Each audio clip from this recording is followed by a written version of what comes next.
tous les animaux contribuent à la bonne santé de leurs écosystèmes.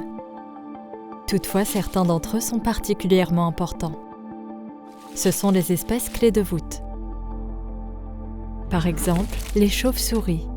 Plus de 1300 espèces de chauves-souris favorisent la biodiversité dans le monde. Certaines pollinisent les végétaux des écosystèmes tropicaux et désertiques. D'autres favorisent la régénération des forêts clairsemées en dispersant les graines des fruits qu'elles ont mangés. Leurs déjections servent d'engrais et elles contrôlent des maladies en mangeant des insectes.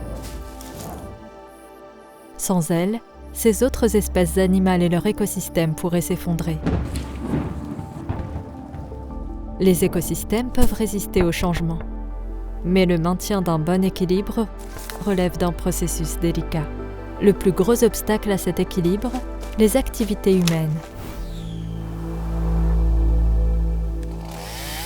Déforestation, exploitation minière, mauvaises pratiques agricoles et nouveaux établissements humains affectent nos écosystèmes, parfois pour le pire.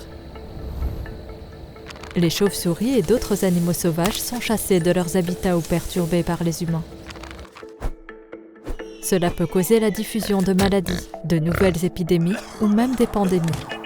Quelquefois, les populations accusent la faune sauvage de transporter des maladies.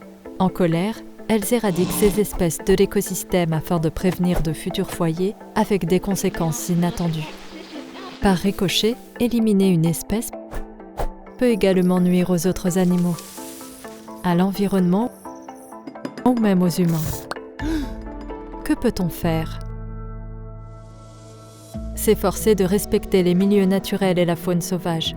Réfléchir à la façon dont nos actions influencent les écosystèmes qui nous entourent. Contacter les autorités vétérinaires locales en cas de comportement ou de mortalités inhabituelles chez les animaux. Enfin, s'instruire et enseigner aux autres l'importance de la faune sauvage locale. Parce que la santé animale, c'est aussi notre santé. C'est la santé de tous.